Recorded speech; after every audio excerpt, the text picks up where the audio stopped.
All right, here we go. Hello, Mr. Kirk. I came a long way to see you. Well, I go to school here, but I'm from Texas. So you like walked across the campus. Pretty much. So, I have a definition for you, and then I'll go from there. So, fascism, as described, is a political system based on a very powerful leader, state control, and being extremely proud of the country and race, in which political opposition is not allowed. Now, I am not saying Trump is inherently fascist and the administration is fascist. But what I've been seeing is the introductory steps to fascism. He's tried to make the executive branch more a controlling power and even trying to test the judicial limits that he appointed. The chief judge had to tell him to rein it in, and he's the one that was appointed by Trump. His own judges are saying, you need to stop this. He's consistently been going against American values that have been in place for hundreds of years and trying to reimagine how the American government should be. How do you feel about that? No, I mean, I think it's preposterous. I mean, Donald Trump is not a fascist. Let me ask you a question. Do fascists protect freedom of speech? No, and he hasn't. Well, hold on. No, he actually has, to such a great extent where he says colleges are not getting money if they don't protect freedom of speech. He's defunding colleges if they don't protect freedom of speech. In fact, Donald Trump has gone out of his way to make sure that all Americans have the freedom of speech. All U.S. citizens do. And so an attribute of fascism is also basically quashing political dissent, as you would say, right? Which political party tried to put the opposition leader in prison for 700 years? Was it Donald Trump or Joe Biden that tried to put his rival in jail for 700 years? Joe Biden. But I Yeah, have a so rebuttal would to Joe that. Biden be a fascist then? No.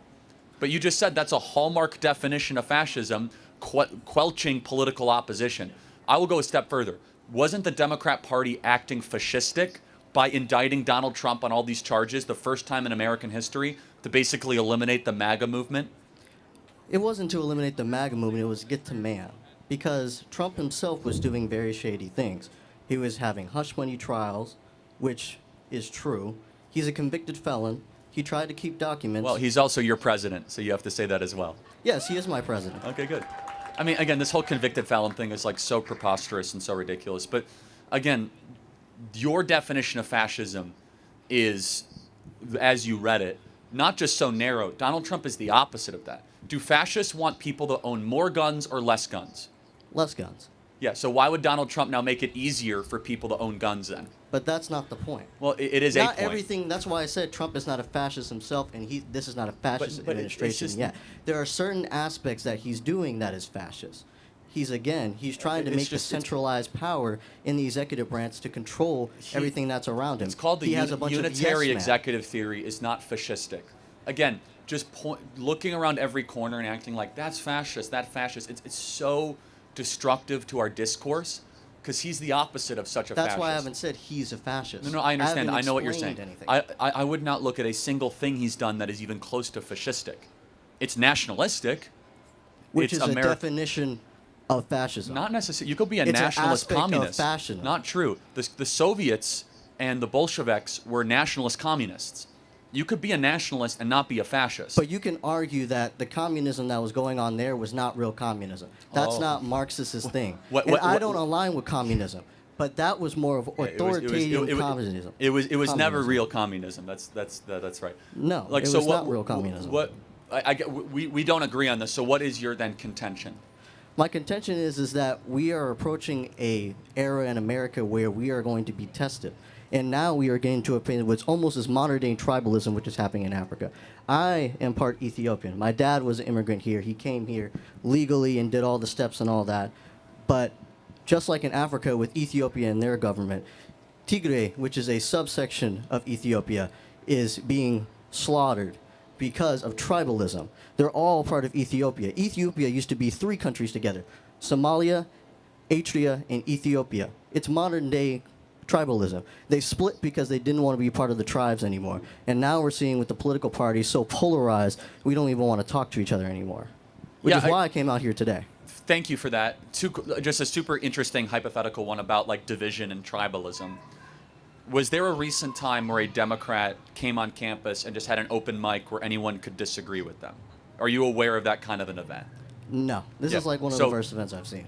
No, thank you. So the point is it the MAGA movement, like myself, or Democrats that are inviting discourse and speech to try to find common ground? Well, I feel that you yourself, Charlie, is a person that invites criticism and stuff like that. thank you for that. This type of stuff I like. Trump doesn't do that. He doesn't see debate. He more I just would, says. I would push back, though. It's Donald Trump who will sit in the Oval Office and take questions uninterrupted for 45 minutes when Joe Biden, couldn't even answer a single question. I know that you're not, supporting Joe Biden. But back to your original contention. I need to forcefully push back on this because there is nothing fascistic about deporting people in your country that are here illegally, securing your borders, and putting your own people first. You're right. We are being tested. I think we're being tested in a different way. We're being tested at whether or not, when the American people overwhelmingly vote for something, are they going to get it? And right now, a group of unelected judges and unelected bureaucracy is trying to stop the will of the popular vote of the American people, which I think is way more dangerous than the boogeyman of fascism in our country right now. Well, I would say that's not really a boogeyman of fascism.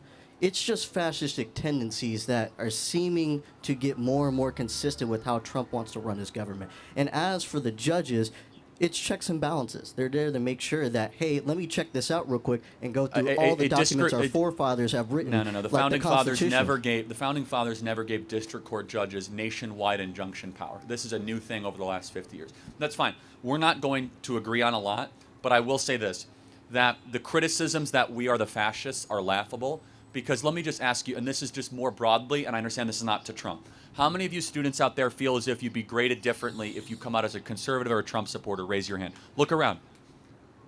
Every hand goes up.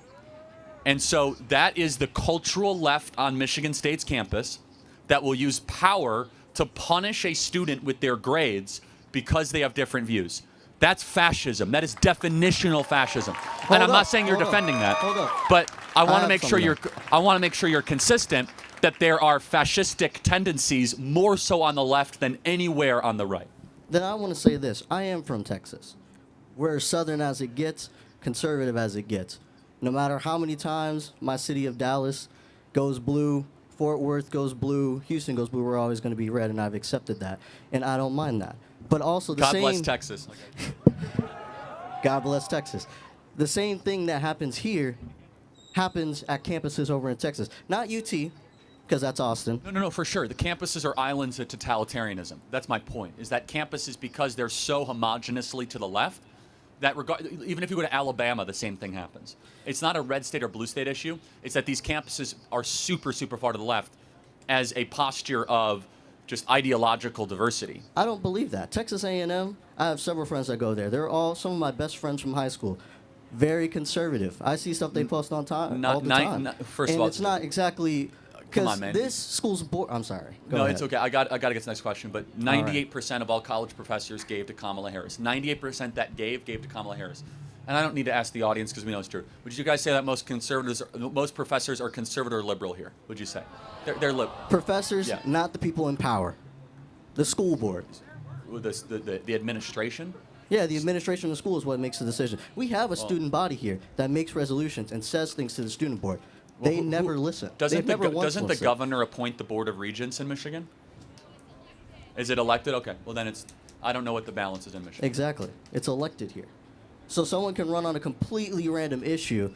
Like, I remember someone ran because they wanted to reinstate the swim team. There's no swim team here. Okay. It's stuff like that. They get elected. But maybe we should bring back the swim team. Is that fascism? I don't know. So. But they get elected and then they don't do stuff that's consecutive to the university. They more try to silence stuff. There's a bunch of stuff that's happened on this campus that many people may not know, and they send ambiguous emails and stuff. It's stuff like that. It's not just this university.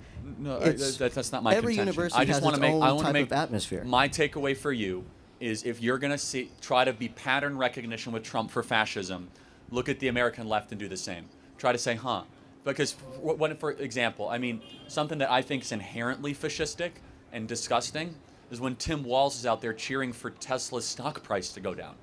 I mean, it's awful, right? I mean, who does something like that? You disagree with a company and you want to see a bunch of people go out of work? The same way Trump promoted Teslas by having them on the lawn? Yeah, what's wrong with that? That's This- more American that's the jobs, same more thing American as- labor. No, it's the opposite. That's promoting the stock because people are going to see people in the first of all, MAGA movement hold on. love Trump and Wait, want to do stuff wh- that's wh- like wh- him. one It's is def- psychology. One is good for America, more American jobs, more American labor. Tim Walz is cheering for a factory to close. He's cheering for people to go out of work, which I find to be really disturbing. Thank you for your time. I got to the next question. Thank you. Charles. Appreciate it. Okay, so this is example of what Charlie have been saying. You disagree with me, bring your point forward. You know, this guy said he believed Donald Trump is fascist, and Charlie was able to explain things to him. You understand? He brought out points why he think he don't agree with the guy, and based on his points, the guy was able to rethink and felt like, okay, I think if I keep on seeing him as this way, he has these qualities that does not really go with the name I'm calling him, and that is the purpose of Charlie Kirk being in college. You understand? Because sometimes people hear something, and that's how rumors spread. You end up watching something, making something look like true, and it spread. But if you don't ask questions, or you don't give this student the opportunity to ask questions, how are they going to clear things? And now Charlie Kirk have been able to convince this guy that the way you see Donald Trump is not true. If you call him a fascist and he's doing this thing, does it still feel like he is who you think he is? And the guy is saying so many reasons to believe that, nah, I think I am wrong. You understand? But Donald Trump is a human being, and I believe that not everything he does is agreed by everyone. People have different points of view. The same way what Charlie Kirk is doing, not everyone agree with Charlie Kirk. But when you listen to him, hear him speak, you will start seeing sense that, okay, I thought you were like this, but now I'm seeing a different you. It's like you are beginning to explain to me, like, that is it. You know, people come with, I have so many questions from Charlie. I'm going to prove Charlie wrong. I'm going to do this. But when you hear Charlie speak, you start seeing reason that, I think this guy is right. I think I got my information wrong. And that is the purpose of debate. That is the purpose of the mic there. Stay in the queue, pick up the mic, and debate Charlie. You know, talk to him. Like, he's going to explain where he stands. And he's willing to change his mindset. You know, the previous video I checked, Charlie Kirk said he was anti-death penalty. And now he's pro-death penalty. Because he felt like if you take a life, you're supposed to be on a life.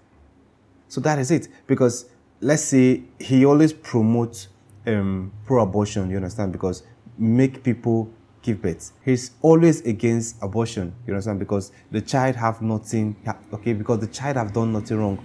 But he's supporting death penalty because he feels like for you to be in that death penalty position, it shows that you've done something. You've either taken a life. That is why you are in that position. So it depends. He's willing to change his mindset. It depends on how you're able to convince him. So that is why the platform is there for you to debate Charlie. Debate him if you don't agree with him. So let me know what you think in the comment section. If it is the first time visiting the channel, click on the subscribe button. Thanks for watching and remember blessed.